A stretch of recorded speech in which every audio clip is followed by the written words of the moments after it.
No, I was thinking of the word like perverted while you were talking, like just like not trying to illustrate being perverted, but it's like sort of actually like making something and being like, this is a little perverted.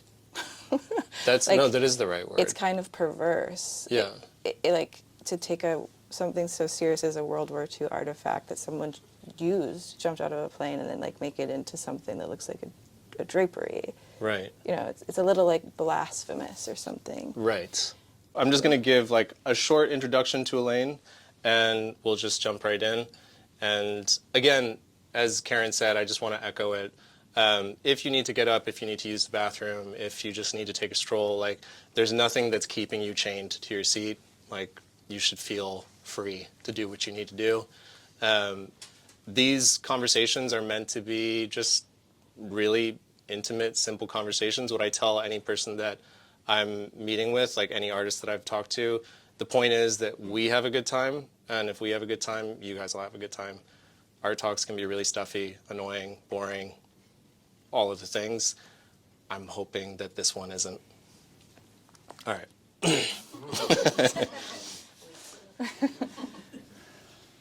A BDSM dungeon for alchemist Bitcoin investors. A druid hideaway in the abandoned Palo Alto headquarters of the corporation Theranos. A crossover between Breaking Bad and Game of Thrones, where Walter White cooks meth for White Walkers. These are some of the images that Elaine's work conjures up for people. In this case, the writer and art historian Colby Chamberlain. I like to look at Elaine's work thinking about the shifts and difference between visual prose and visual poetry. There are narratives, ideas, concepts, but there's also evocations, atmospherics, and rhythms that key you in as well. Despite the notable iciness from some of the work, you can still sense a beating heart. It's the reason I return to the work and get excited for new shows of hers. There's of course a feeling of the post-apocalyptic, a sense of dread, there's violence and the vestiges of religion, but from the way these works come together and how each show operates, I get the sense that this is a person wrestling with belief, not someone who's already sworn it off. And it's those struggles that I'm interested in. Why do any of us fight the fights we do? And what does it say about us? Elaine's shown widely and internationally. She's been in important group exhibitions like the 2022 Venice Biennale curated by Cecilia Alamani. She's had solo shows at Ramek and Crucible, JTT, Hannah Hoffman in LA, and most recently at Listen Gallery in New York. It's my honor to be in conversation with Elaine Cameron-Weir. Thank you. How you doing? I'm good. That was less than convincing. Well, I don't love public speaking, but I wanted to do this, so here I am. That's good. Yeah. I've always loved your work, and there was definitely a specific moment in 2014 at Ramek and Crucible where when I saw your work, I was just like, I was genuinely floored, and it was so quiet in there. I'll show you pictures of that. We're going to build to that. It was just so quiet, and it was so beautiful, and it was so eerie. And the scent in the air, everything about it, it just felt meticulous, but also like carefree. Like it wasn't so over theatrical or overdone. And I just want to start from the beginning because like there's an arc of kind of the visual poetry that you start making, but there's some things that kind of key in and some things that like it would be interesting for me to understand like how certain things started to congeal, how certain sculptural forms started to congeal for you. So like this is the first show that you did at Ramek and Crucible in 2011 called Without True Bazaars. And I just wanted to, do you even remember the show? Oh, yes, very well. Very well. Yeah, it's interesting to see it. It seems so long ago. I guess it was, kind of. 14 years. When I see these images, I immediately kind of just think about like how I had no money. And I kind of was really just working with what I could get my hands on. And, but I didn't, that wasn't like an obstacle at the time. It was like normal. It was like, whatever. But looking back, there's something about like the simplicity of what I was doing and the type of materials that was very much like, I mean, it doesn't feel like student work, but there's something about it because I was just out of school. I was so young and I wasn't fully formed, but it was such an opportunity to learn about what I was doing in public, and it could have gone really bad. When you're kind of like still growing like that. I mean, hopefully you always will be, right? But like in that kind of like moment. But at the same time, like I didn't feel that much pressure about it. For some reason, like I was like, okay. I feel like first solo shows, it's like you have nothing to lose. Nothing to lose. So it's just like, fuck it. Like, do what you want to do. But like... And limited resources, so you can't like, I'll just go crazy and make like something, you're contained, but in some ways, but you have this crazy freedom. Yeah. What was before this? Like, were you in art school or? Yes. So I'm from Canada and I grew up in Alberta. I went to art school, and we can get back into my biography if you want to, like expand upon it if you have other questions. But I grew up in Alberta. It's like the Texas of Canada, if you're not familiar, above Montana. But I guess not as conservative as Texas, but for Canada it is that. I went to art school right out of high school. It's way less of a commitment there because it's so cheap. You can, it's not like a fraught decision, like, should I spend all this money to go to art school? It's like, try it. So it's like a BFA program?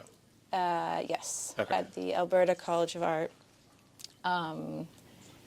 And it was actually they had amazing like world-class facilities. So I actually learned how to do very niche like metalworking. They had a glass blowing shop, ceramics, that you could cast bronze there. So like I got a really technical education. I was in the drawing department. Like we had to go draw cadavers. Oh shit. At the hospital. It was kind of, but then there were really good instructors as well that were like, their mission was to teach, and they were really good at like making you think about what you're doing.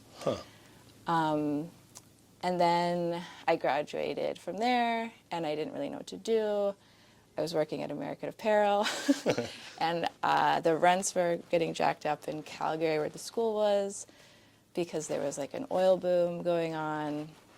I had to leave, so I moved back in with my dad, and I turned his garage into a studio. Oh, nice. And I hated it there so much. It's like the small city that I went to high school in. And so I immediately applied to grad school in New York without knowing anything about any school in New York. I just applied to I just did a quick search, and I was like, okay, we're going to just apply to all of these and get out of here.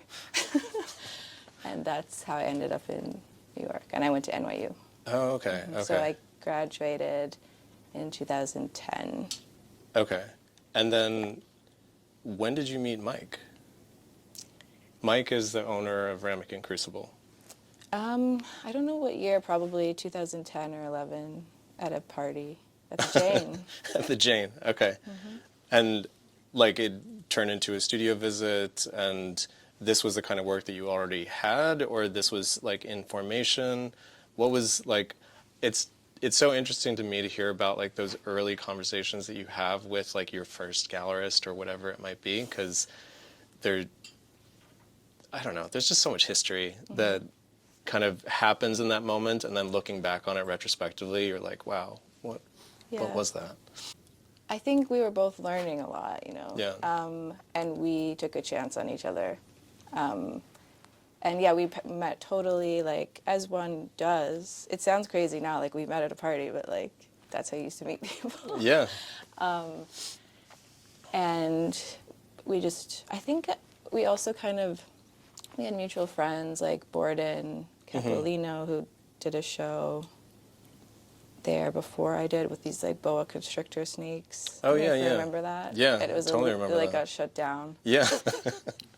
So like some mutual friends, acquaintances, and we met at this party. We got to talking, and then a studio visit with him and Blaze.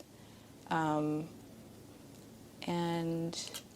my apartment had actually, the building I was living in had just caught fire right before the visit, and it was a very strange timing thing.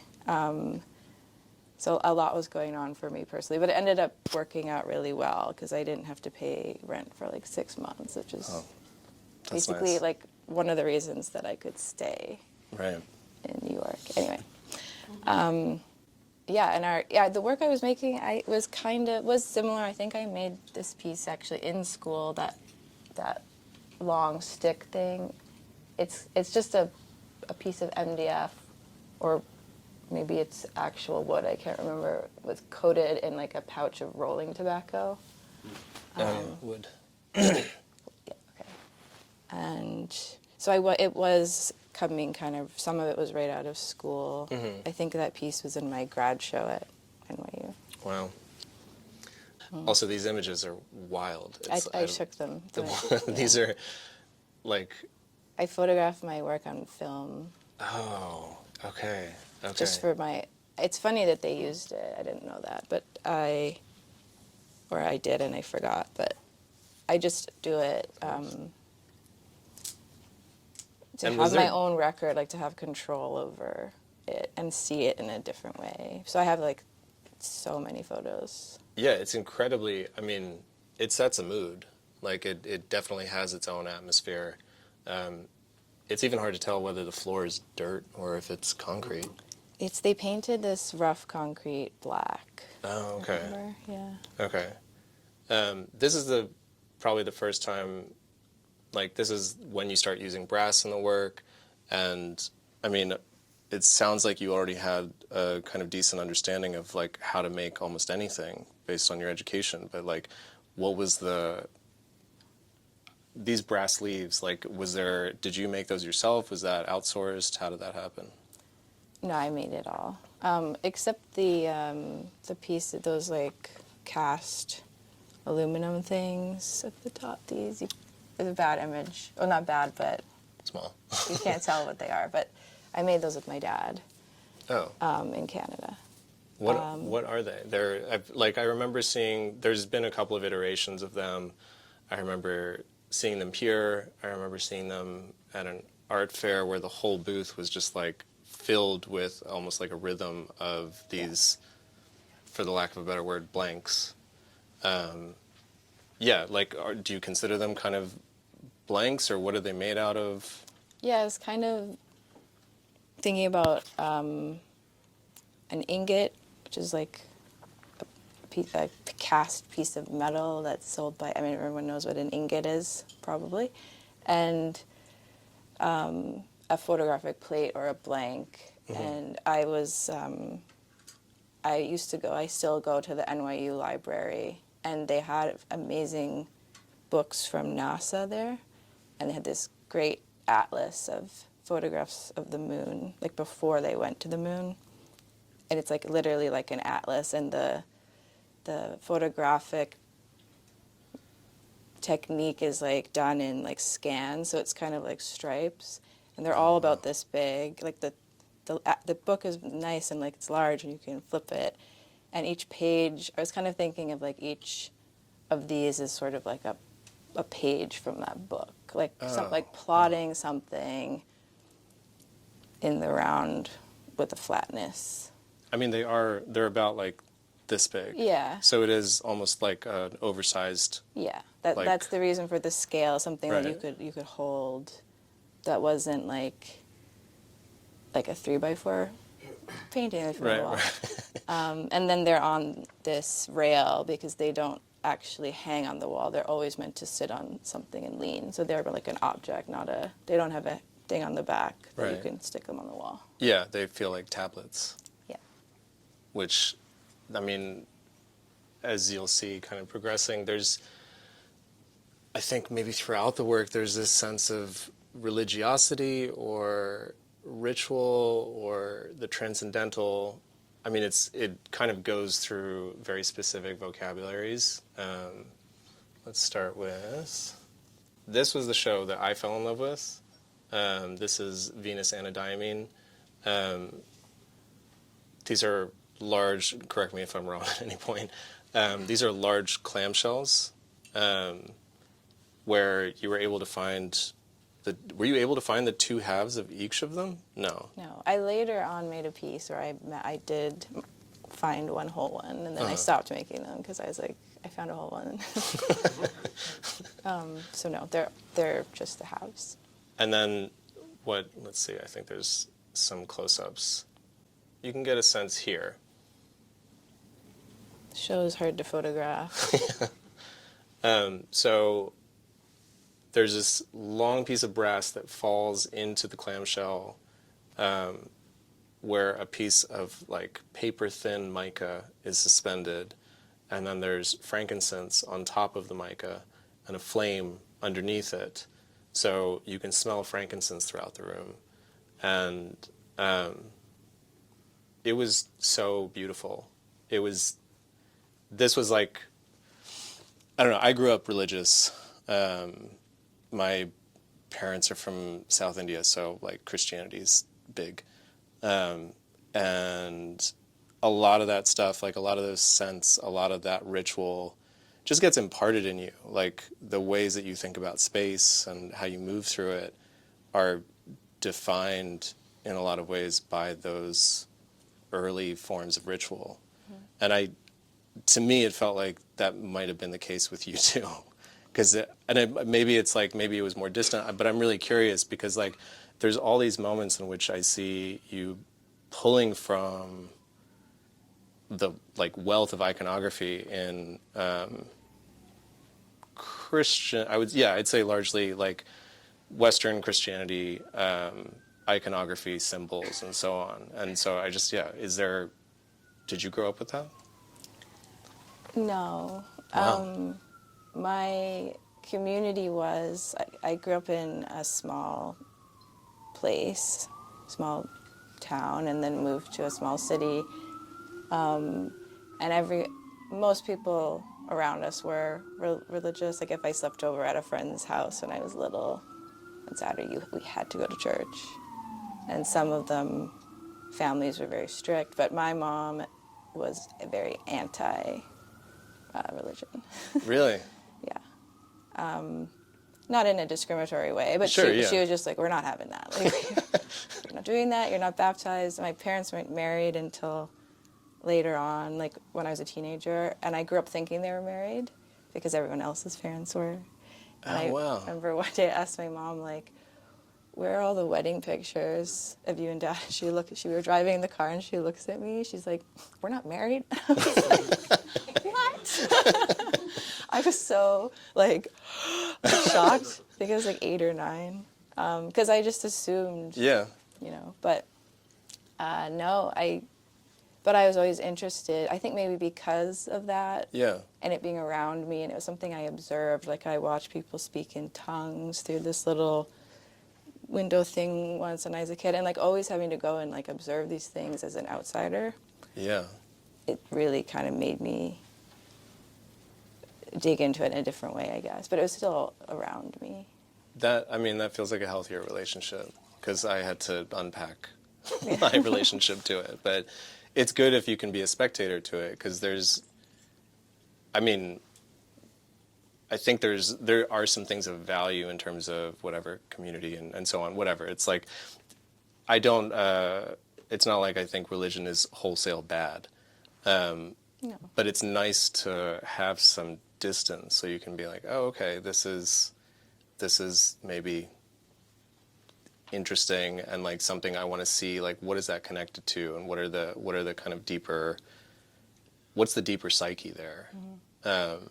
And that's kind of the sense that I get from the ways in which you work. It's like you're using a symbol or mythology to kind of interrogate something that is maybe deeper. These shows, this one, and then there's a show at Rodolphe Janssen, I think in the next year, called Medusa. So there's Venus, Anadyomene, which is Venus rising, like Venus rising from the clamshell. So it's, the famous image of Venus from the clamshell. And then the following show is called Medusa, which I'll bring that up. I don't think I have that up. I think it was this same year. It was? What was it like doing, was that the first time you had done 2 solo shows in the same year? Or had you already gotten familiar with working on several bodies of work? I don't remember. I don't know. It depends what you call a solo show, I guess. Well, this is a big show. This seems like a lot of work, and completely, at least formally, completely different than the other body of work. So Were they the same year? I don't think that might be not true. Sorry. Anyway, yeah. Right before I did the clamshell show, I got my own studio, and previous to that, I was sharing, and I realized it was driving me insane, and it was really detrimental to my work, really. And I realized I can't do. I just, if I'm going to try making this work as an artist, I have to take some kind of risk and just go out on my own, so I can concentrate, and that's how I kind of made those clamshell works. So it was really just had no distractions. And I also made these alone in my studio. I made them all myself. Mm-hmm. And this came out of some writing that I was doing that has nothing to do with it, that you don't need to know about to appreciate the work. Yeah. But it was about this. It was just a way to store some ideas that I was thinking about. It was like a collage of kind of different snippets of writing, and it was about this weapon that I had this theoretical weapon called the Medusa that kind of freezes people. And in it, this character gets lost in a kind of dream jungle. So that's kind of how I started making the work, but it doesn't, like I said, it doesn't matter to me that someone would know that, because I think that you could see there's something that I want to be separate from that anyway, because I don't want it to be about this weird, silly story that I wrote. I'm just telling that now because we're here. But what you can see in these images is in the details of these works, everything's adjustable. So it's filled with small screws, all the hardware is visible. There's knobs and oh my god. the I'm so sorry. That's okay. It's somehow it's appropriate. Okay. You can kind of, I'll just describe it. So everything moves. The curved little branch parts are found lamp parts. Everything else is a stuff I made. Made the leaves, made the hardware, the rods. The rock is marble that the holes that are already in it from when they blast it out of the quarry, they drill holes and then put explosives, and it cleaves kind of perforated paper. So it's the stones I got had the holes already, so it dictated the shape of where the rods went. So it was very just working with that. Right. I traced the plant leaves off a plant that I had and still have. Oh, wow. A monstera. Mm-hmm. And the sci-fi part of it are being adjustable, and my point about all of that you can see all of that in the work, and it's much rougher than they look in these photos. It's sharp edges, and there's a lot of flaws in them, and it's dirty. I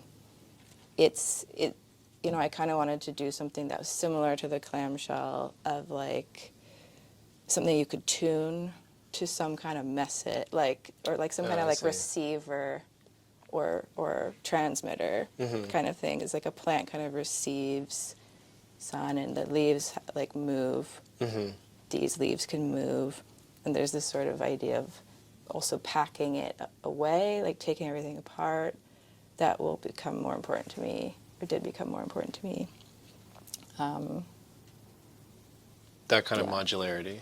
Modularity, and something that maybe could never be put back together the same way. Like when these are shipped, they come apart, and then you could try to get it exact, but it's not really the point. Right. So it really is just like there's a recipe that you follow, but it's not like it comes out the same way every time. It's like part of I don't know, there's like parameters that are set, and then the piece exists within those parameters. Right. Like kind of like if you do like, I don't know, if you're imagining doing field work as someone in the army or the military or a biologist or whatever, and you have to set up like a camp or you have to set up equipment.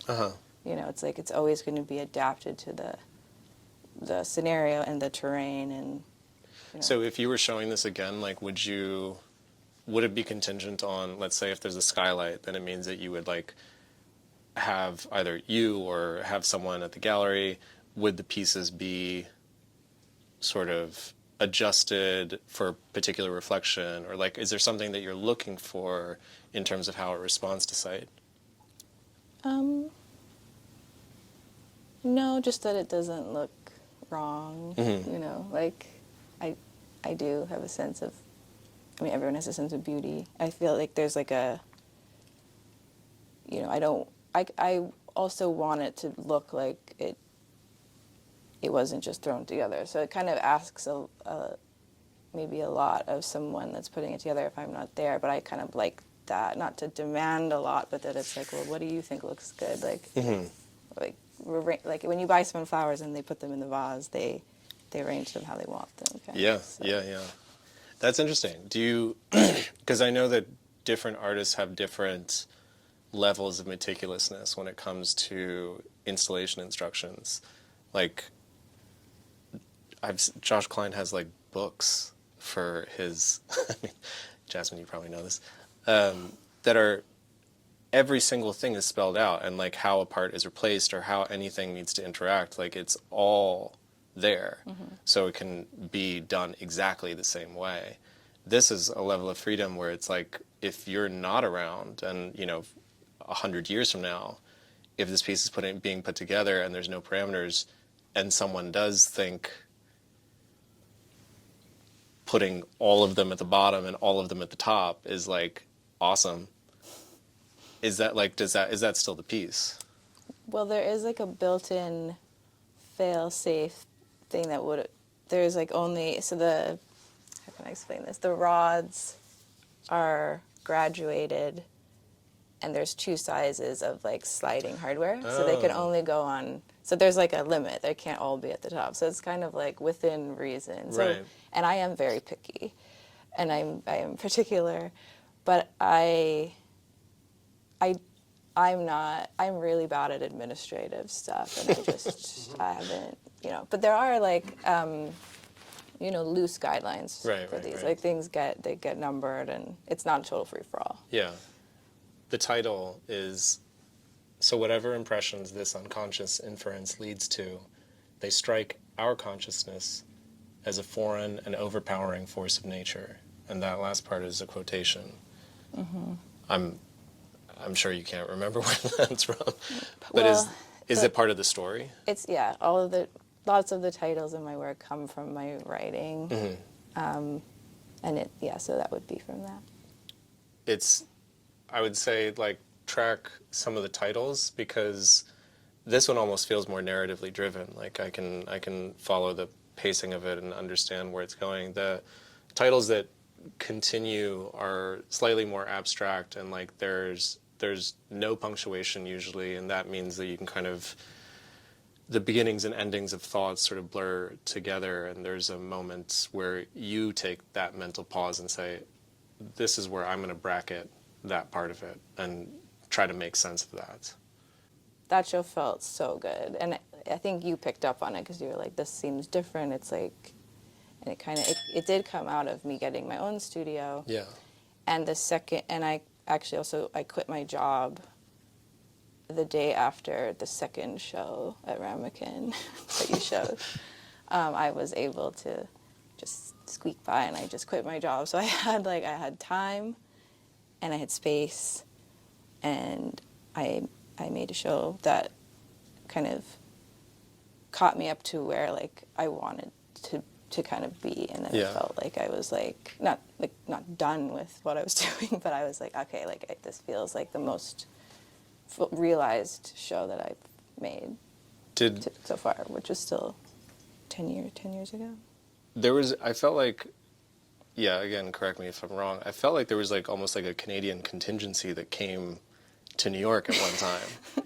Like, was that real or made up? Like, did it just so happen that you guys were Canadian, or was like, did you guys know each other? I know this was like a...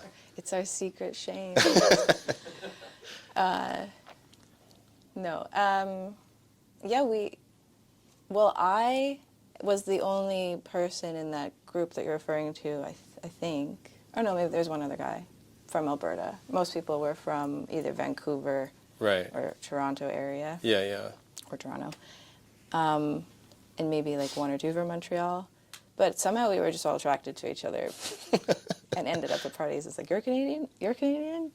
You're Canadian? And then we just hung out for a few years. I'm still friends with lots of them. That's wild. But it was... I just assumed you all like emigrated together. I met all of them here. Oh. Yeah. Weird. That's really blowing my mind. Like, this entire time I thought like... It's weird, kind of. They met there, and then they were like, let's take over New York. And that was the next step. No. That's not it at all. Mm-mm. Huh, interesting. This is probably another favorite show of mine, where I think a lot of other concerns kind of come to the fore.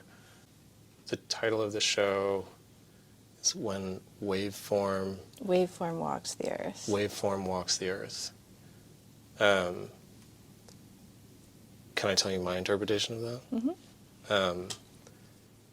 I was thinking about the instantiation of Christ, like God becoming a body. Mm-hmm. And I was thinking of like particle wave duality. Mm-hmm. And there was something about it that felt similar, where it was like, oh, there's a choice that's made and it becomes a wave and it's here in the world. And before that, it's like potential. And it's something that doesn't exist, and it's not with us in the world. And then as soon as that choice is made, it's like a thing in the world. Mm-hmm. Does that at all resonate? Or? Yeah. You got it. No, that's very... It's a good way of putting it. I wrote something again for this show that's like was the press release. Mm-hmm. It might be somewhere on the website still, I'm not sure. But it kind of deals with the things that you were talking about, like about like, I don't know how to explain it, but like mirror imaging and wave and like this kind of this being like a bell that can't be unrung, and like marching in step, like a bunch of people like creating a vibration, marching like an army that like shakes apart like this bridge to the world, like all this, but like written in this, like I had been writing, like I write a lot just for myself, without intention, and then if I do show it, it's kind of always like a draft, like I'm never like, this is like a genius piece of writing, please, like, you know, I'm just kind of like, these are some thoughts. Uh-huh. But I started writing in this style of like more like without, like you mentioned in reference to the titles, kind of like without punctuation or as much weird capitalization, abbreviations. I would run things sometimes through a translator and back to English multiple times, multiple different languages in sections, and then like collage things together, and started to try to, and not talk in my voice, like try to get out of so much of like a narrative like that I had tried, like I totally abandoned that other thing I told you about I was writing, because it just got boring, because I had to make it a story make sense. Right. Yeah, so I just started doing something else. Huh. But the gist of what I wrote is very much related to what you just said, so. Oh, that's rewarding for me personally. Yeah, I mean, the show, I feel like this is the first time where maybe only time that there's an actual cast of a body. Yeah. I think beyond that, it's like the garments of the body and like the kind of residue of the body or something that might suggest it but isn't it. And like there's so much about this that feels like connected to religion and sexuality and violence and like the kind of larger structures that sort of govern us.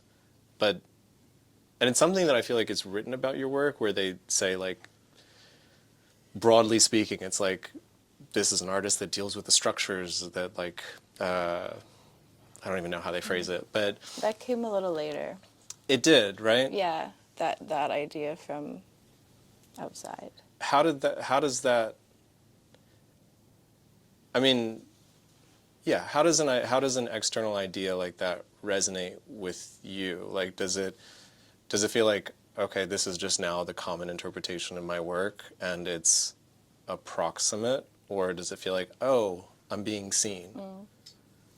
In that instance, it felt like correct, like I was being seen a little more, because I think because I was an emerging artist, I guess, yeah.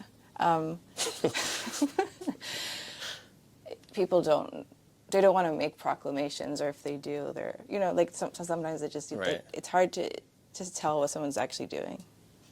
And maybe it still is, I don't know. But I think sometimes it was like I was getting placed in like beautiful things, or like fashion, which I love fashion, but like that's it.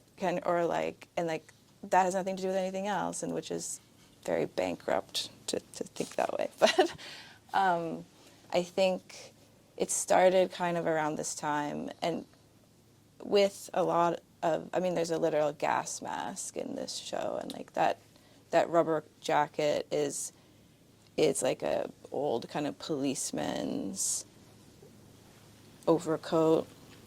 I don't know, maybe from the 50s or 60s, I'm not sure. And so like a gas mask, that instantly evokes like war for me. Yeah. Or like high altitude flight, which is usually for war. Or and the other pieces in the back, those like billowy things, those are that's the first time I made a large, and I still am involved with this body of work. It's this ongoing kind of series. So that these were parachutes from World War II that were used in the war, and it's an animal, like one singular animal hide around this like laboratory. It's called a lattice. So they use it in chem labs to put hardware on with beakers and stuff. And I think having something that super, with an aura like that, like from World War II, it's like you can't really ignore the message anymore. No. I mean, it really tries, because it is such a beautiful object. Like, there's something so ecstatic in a way about it. Like, I remember reading at some point, somebody was making a connection to Bernini and the kind of ecstasy in one of his pieces and how it was like almost too sexual. And that felt kind of right. Like, there's something about this that, even though it's still kind of pared down, and there is, I think the sexuality of it is also related to like the kind of BDSM vibe of it, but it's such an overflow. Like, the folds just keep pushing and pushing and pushing, and it's like that bodily intonation comes first, and then it's kind of a brain fuck afterwards to think it's a World War II parachute, and I don't have any reconciliation for it. There's a lot of the pieces, there's a lot of things that I can say what the parts are, but it doesn't give me a sense of what the whole is. The whole is much bigger than the parts. And like, I mean, to me, that's essentially a successful artwork. Like, if the whole is more than the parts, and like, it doesn't resolve into a conceptual strategy. Like, it's not like, okay, this is her take on violence and sexuality and war. Yeah. Like, they happen to be with one another, and you have to figure out how that feels to you. And it's not really about the sculpture when you address those feelings either. Like that's it was an interesting thing to play out when I was looking at the work and when I was sitting with it. It was like, this is clearly more about me than the work. Like the work is very separate. Like it has a self-contained quality. And I wonder if, I don't know, now I can't help but think of like the spectatorship of like how you're seeing you're seeing religion take place. You're seeing someone speak in tongues. And so it's like your ability to observe and make in a self-contained way feels like part of that process. Yeah. There's no question there. No, I was thinking of the word like perverted while you were talking, like just like not trying to illustrate being perverted, but it's like sort of actually like making something and being like, this is a little perverted. That's like, no, that is the right word. It's kind of perverse. Yeah. It like to take something so serious as a World War II artifact that someone jumped out of a plane, and then like make it into something that looks like a drapery. Right. You know, it's a little like blasphemous or something. Right. And I think and blasphemy is perverted. Usually, yeah. right? Like, and so like, yeah, period on that. And then, you know, you saying like me being an observer or like, and I've always felt like that. Like I'm always kind of like feel like I'm watching something unfold, and then kind of like also I'm like how you felt like as the audience member. I kind of feel like that myself. Like a little alienated, from, not disconnected, but sort of like, you know, like my grandfather fought in both my grandfathers fought in World War II, for example. It's not important. I don't want people to know that about these. Like, I mean, it is important, but it's not these are about. Right. But there's something about like watching them have PTSD and like always kind of like watching the effects of things on people and like growing up with that. I think it definitely has given me like that natural disposition to almost be like, in some ways, like we're like an audience member. Yeah. I mean, I feel like sometimes it's something that maybe it comes naturally to some artists, and then for others it's like you really have to cultivate that in order to become your best critic. Because like if you're so deep in your work and you just love everything that you do and you can't find distance from it, you can kind of tell when an artist is there. Like you can tell like, you need some alienation from yourself. You need to hate yourself a little more. Like, it's just so you can be like an observer of yourself, like how you said. Like, yeah. I think it's really hard. I mean, it's impossible to be like, well, it's not impossible to be an observer, but objectivity and subjectivity is something I'm really interested in. I mean, obviously, a lot of people are, but in terms of science or like some kind of neutral position that no one can have, which comes with some kind of authority that is fraudulent. You know, but like kind of questing for some kind of, like, if you think of God, it's sort of like this ultimate, in the best case scenario, an observer or like a steward without judgment, but that's not really the case. There's morality in all religions, right? I don't know what my overarching point is, but I just started talking about objectivity and subjectivity because there's like a thing in that, in science, and sort of like the quest for, I don't know, truth and different methods of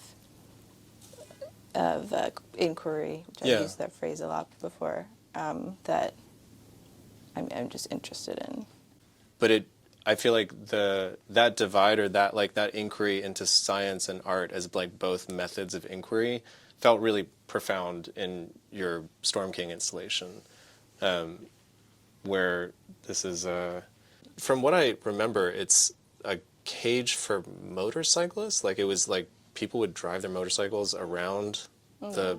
It's based. It's like It's a based on replica. it. Yeah. Okay. Because it seems We couldn't small. get an actual one. There's a couple of families that at that time, I don't know if this is the same, but there's a couple of families that own these cages, and it's like a family business, so they travel with them, and they were not gonna. It's like the proprietary thing, so we Right. kind of just copied a pared down version and the scale. And Right. there's a door on it. There's a trap door. So I Oh, wanted sick. it I didn't know that. to be. You can't really tell in this image, but Oh, right there. Okay. Yeah. and it's about 20 feet tall, 20 feet wide. So it's bigger than it looks here. But That is okay. That is bigger. And then on the side, like the kind of pairing of objects here, that's a military bunker, correct? That's been turned upside down. it's like a communication station that actually fits in the back of a pickup truck. So it's like a mobile unit. And then we dug a little hole so it kind of could sit at a tilt, like it was like looking up at the sphere. But that's human size. Yeah, it looks tiny, but it's definitely like if you walk up to it, it feels like you could open the door and go in. Right. But inside there's like all these dials and screens and stuff. And can you see that from like looking through the window of anything, or is it completely sealed off? Yeah, it's just sealed. It was too dangerous to have people be able to go in there. Oh, for sure. Yeah, I totally understand that. Would have been cool, but It kind of, I think I like it more. With, it's kind of a mystery. yeah. You know. There's, I don't know, this piece like sums up a lot. It feels like, one, it's really hard to make good public art. Like, it usually isn't great. And yeah, it has to weather the elements. It has to weather anybody who's trying to destroy it, which Americans love to destroy public art. People climbed this apparently. I guarantee, yeah. Like, I am surprised. Like, they'll try to do anything they can to it. I'm sure people tried to flip that, like, structure. They'll do whatever. Anyways, that's another thing altogether.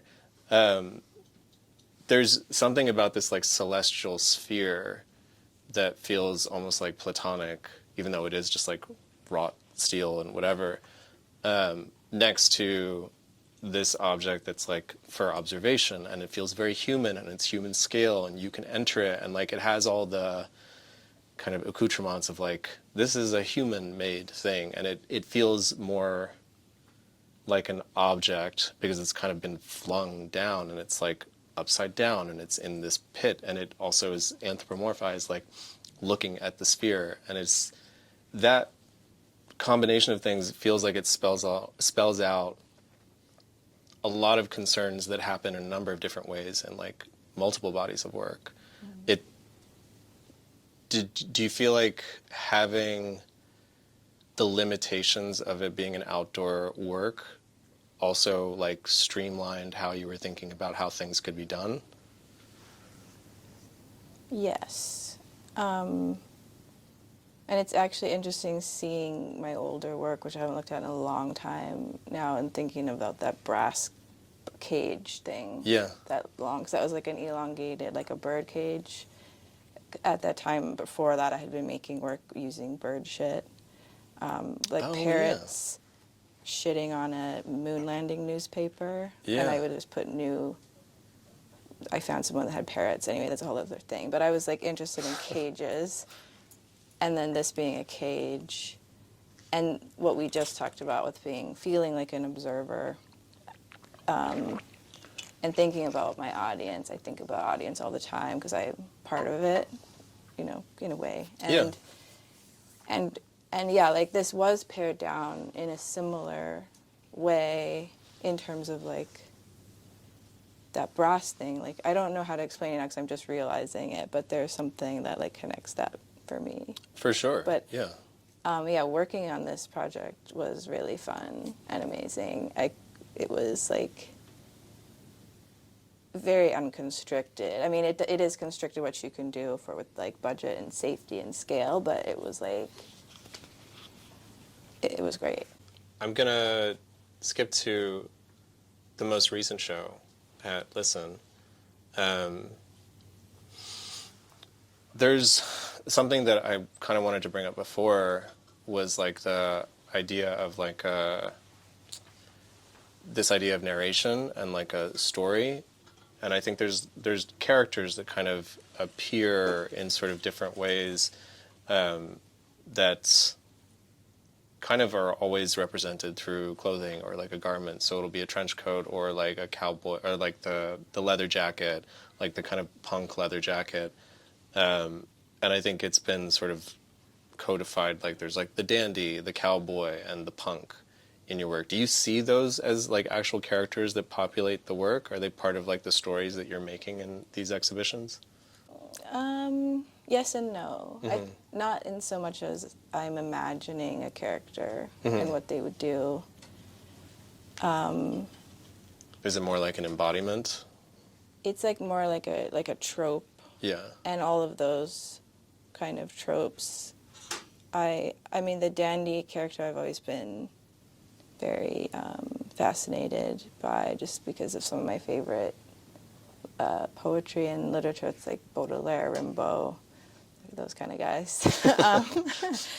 And I like this idea of like being a flaneur, like kind of like window shopping in this, but it being like a subversive position to take. Like, you know, now the word we call someone a dandy, it doesn't have the same. I mean, maybe it does in a way, but like.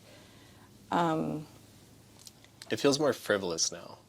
Like when you use the word dandy, Yeah. I feel like it doesn't have as much subversion. It's more like, oh, they have the freedom to do whatever. Right, which is not the original thing that I'm. Yeah. But so there's that, and like this also like kind of like I would add, like, I think later on I'm probably going to add clown into there and like you know, but what, so you said dandy, cowboy, and punk, right? And punk, yeah. For this show, like, if that got picked out, I think, you know, because of the signifiers that you just said, like the accoutrement, like the uniforms of those types. Right. But what literally, the only literal uniform in the show is military uniforms. And so those leather jackets are all horse leather trench coats that are stuffed inside one another. Right. But there's no like military person in that cosmology of character. That's true. Yeah. But I was thinking of uniforms in a way that is fashion, but not simply fashion and not only fashion, like just how like sorting of people and how commodifying, like this piece says my life, my way. So kind of like commodifying some idea of rebellion, and I think like all of those characters kind of have that. Maybe what connects all of them is like we kind of see it as like, you know, it's like a rebellious sort of outside of like a subculture figure, maybe. Right. You know. And this is just that it's purchasable. I mean, it also literally is purchasable. So I'm like aware of that. Do you know what I mean? I'm not like pretending. It's like it's like not for sale. But that's part of my, like, I want to be, I'm not cynical, and I don't want to be like, oh my God, art shouldn't be for sale, or, you know, I more like want to implicate myself in this, maybe become less of an observer for the first time, and just be like, and maybe I'm the clown, I don't know, but like this sort of like, and I am commodifying myself in a way, you know, my life, my way. It's also my life, my way. It's not your life, your way that I'm talking about. I am really talking about myself in this work for the first time, I think, in that way. But it's also referencing, like, of course, like other experiences of that, and like, yeah. Yeah, it felt like, in a way, it felt personally driven, and then I also couldn't help but think of it as a character, because it's like, I don't, the character that would be, there's like a snottiness to saying like my life, my way. And I think just like with the font and the way that it exists, it's not fully serious. It's like you're poking fun of it too, at it too. Like, I think the thing that maybe I want to end on is asking you about the difference between being a conduit for work that gets made and how you think about critique. Because like critique is taking a step back and conduit is just like being. And like I see both of those things in your work. I see like there's a sense of channeling something, but then there's also very clear moments where it's like the narration here is like self-conscious, so I have to be careful about what I put on you as the maker. Like it's not like it's not like this is autobiographical, but it's also not autobiographical. Yeah. So like, yeah, conduit, critique, how do those things sit with you? I always feel like I'm opposed to things, so I always feel like I naturally but without cynicism. Like I do have a natural like inclination to critique, but as an artist, I don't want to simplify my position to become just like critiquing, because then you imply this like moral cleanliness that is not interesting to me.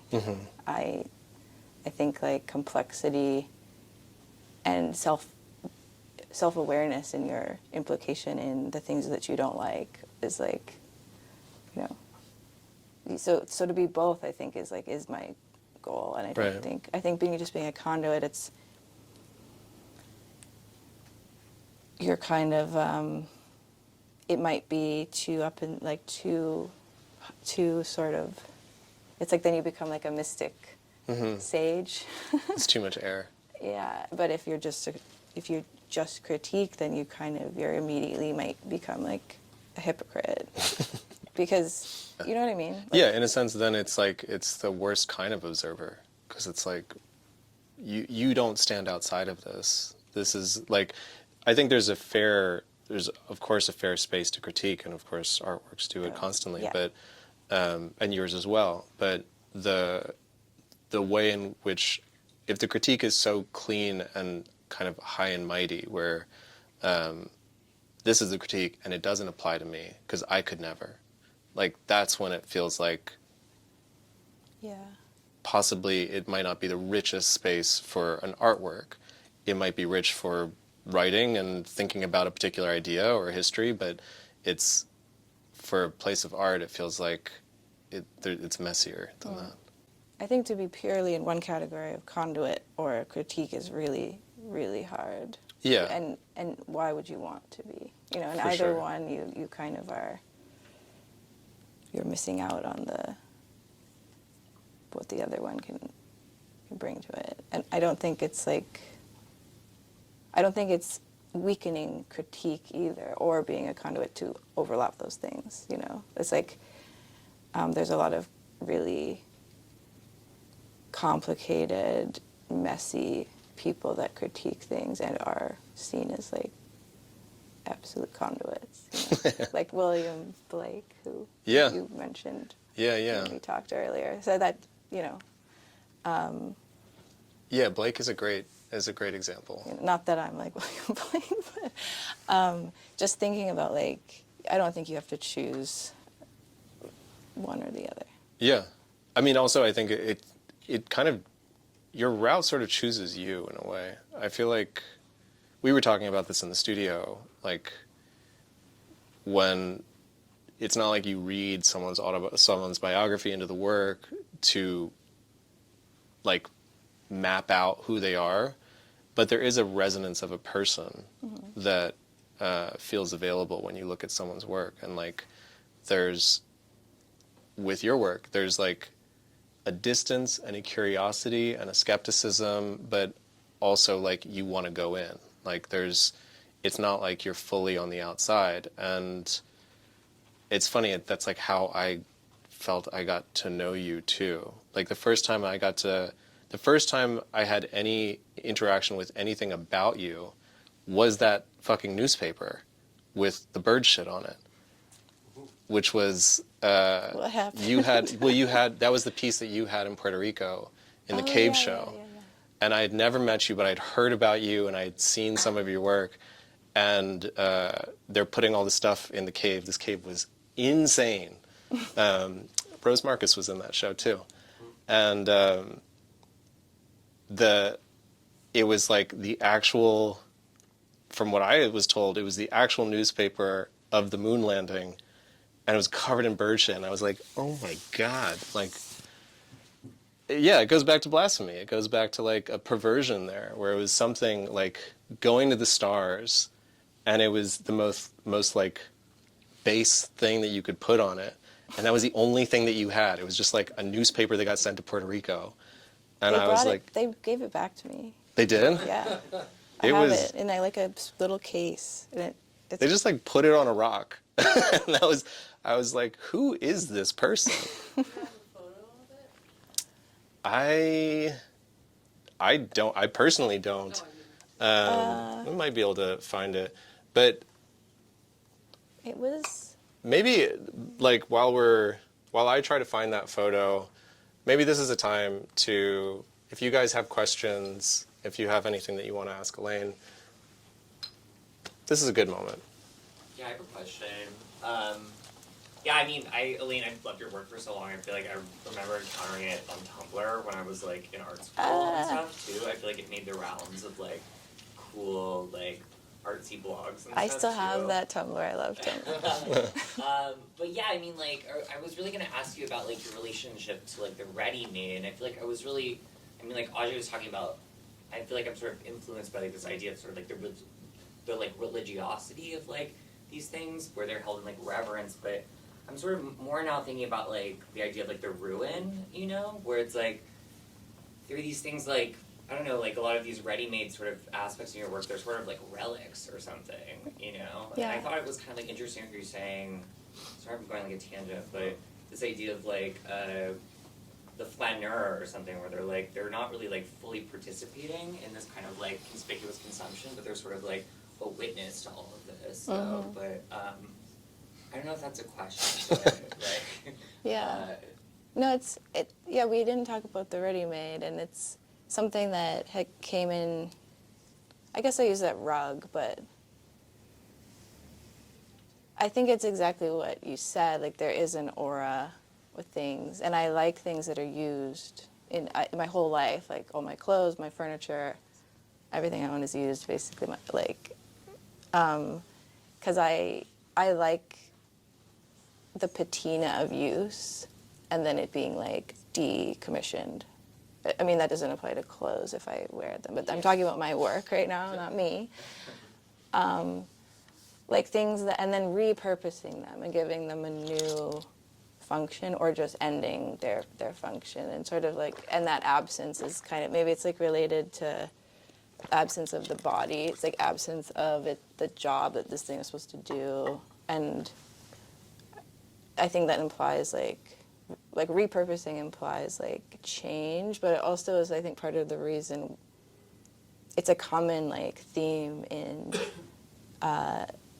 apocalyptic sci-fi, where like steampunk, like they've like like Mad Max, like retrofitted things that aren't supposed to, kind of make something out of nothing or make do.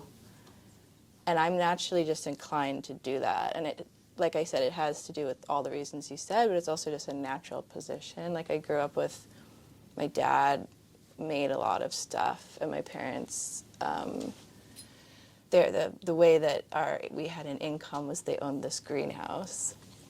They grew plants, and they built the whole structures themselves, and we sold some of the farmer's market, and my dad had like a junkyard where he would just get scrap, and it was like old washing machines, and he'd like cut them apart and make little like robot-y things, and he was like a farm guy, but he was always making stuff, so there's always junk around, so I'm like a junk fan, and I think also like, yeah, like observing it as a kid and being like, what the fuck is this thing for? Not understanding it, but like just being like attracted to it. I don't know if that answers what you No, said. that totally makes sense. Yeah. No, I totally agree with you. This sort of more times people touch something, I think it imbues it with Yeah. power or something. Yeah, Magic. and it has a history in the world already outside of me, like Yeah, you know. just buying it in the store or something. Yeah. Yeah, totally. Oh yeah, my dad also made those lenses in the middle. This is quite poetic. I don't think he can. Well, he doesn't consider himself an artist, but he's making these homemade lenses to make a telescope, and the glass is from the like abandoned prairie house that he grew up in. It's like the windows that he melted down. It's so poetic. But he just was like, that's the cheapest glass, and it was around, so I used it. And these ones didn't work out, so he gave them to me for this show at JTT. So that's the center of that is like a cast glass thing, and yeah. In terms of representing things that are relics or degraded, does that harken back to the cadaver that you drew in art school, and do you still have a relationship to drawing? I think it's interesting. I think it maybe does go back to the cadaver, or certainly like death, or like being put to rest, or like no longer useful. And the idea of like art having to have a use, like it's always something on my mind. Like, and what defines art for some people is that it's useless, you know, or do we demand our art to be a productive member of society and like have a job or whatever. So I'm always thinking about what position do I take, or what, yeah. Did that answer your question? But the second part was, do you still have a drawing practice when it comes to planning and building these forms? Weirdly, no. I don't really draw at all anymore, like at all. And I bet I make a lot of, outside of stuff here and there. Occasionally I'll get help in my studio, but I make a lot of stuff myself wherever I can, because I like the control. But I don't draw, really. Do you like sketch out sculptures at all? No, not really. Wow. Do you make smaller facsimiles, or how do you just work with the raw material?